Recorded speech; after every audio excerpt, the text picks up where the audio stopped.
आंदोलन कामगारांचं कारखाना स्थळावर रीतसररित्या आमच्या भविष्य निर्वाह निधीची रक्कम मिळावी आम्हाला हक्काची याकरता हे चालू केलेलं आहे। तर याची पार्श्वभूमी अशी की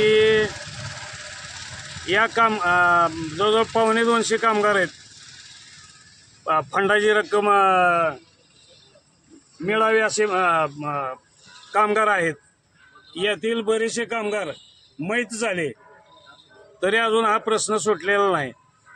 तर ह्या प्रश्नासाठी आम्ही आंदोलन जे उभं केलंय ते आंदोलन न्याय मिळेपर्यंत आम्ही थांबवू शकत नाही।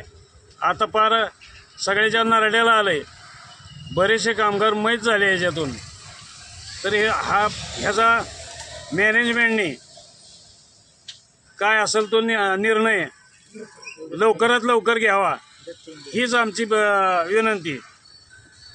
2019 नोव्हेंबरला दत्त इंडिया हा कारखाना इथे आला। त्यापूर्वीची जी 2014 पासूनची थकीत प्रायव्हेट फंड रक्कम अंदाजे त्यावेळेस 15 कोटी होती। कारखाना थोडा आर्थिकदृष्ट्या न्यू फलटण हे दुबळा झाला, त्याच्यामुळे तो कारखाना बंद दाखवून काही प्रतिष्ठित मंडळींनी तो बंद दाखवून त्याची कवडीमोल किमतीत विक्री केली परस्पर। त्यात युनियननी कुठलाही करार केला नाही, कुठलाही कामगाराची बाजू ठोस मांडली नाही। आज फंडाची रक्कम त्यावेळेस 15 कोटी असताना कोल्हापूरचे कमिशनर यांच्याशी साठेलोटे करून ती रक्कम 4 कोटीत दाखवण्यात आली। आज ही रक्कम पुढील रक्कम मागण्यासाठी आम्हाला हे धरणे आंदोलन करावं लागतंय। आज कुणाचंही वय 60च्या खाली नाही, सगळ्या आजारांनी त्रस्त आहे। त्यामुळं याची दखल तर कुणी घेतलीच नाही। आज 3रा दिवस आहे, याच्या आधी 8 दिवस आम्ही निवेदन दिलं आहे त्यांना, पण निवेदनाची दखल कुणी घेतली नाही।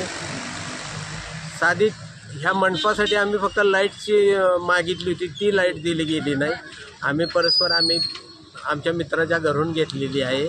अशा म्हणजे कुठेतरी अडचणी निर्माण करायच्या।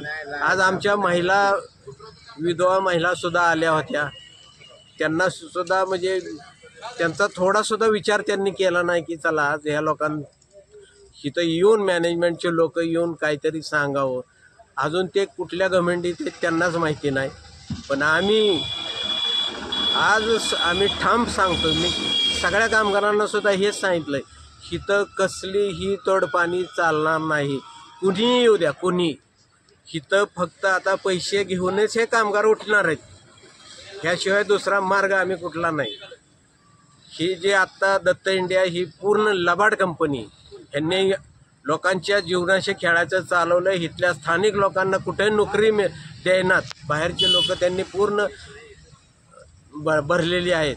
स्थानिकांचा बेरोजगार आता वाढत जाणार आहे, त्यावेळेसुद्धा हाच लढा होणार आहे। तरी त्यांनी आता सगळ्या ह्या लोकांच्या भावना जाणून कामगारांच्या, आमच्या मैत कामगारांच्या विधवा भगिनींच्या सर्व जाणून एवढ्या 2-3 दिवसात हा प्रश्न त्यांनी मार्गीच लावावा, त्याशिवाय आम्ही उठत नाही। कुणी इथं सांगायला यायचा प्रयत्न कुणीच करू नका, मग ते आमचे बी असू द्या कुणी, बस।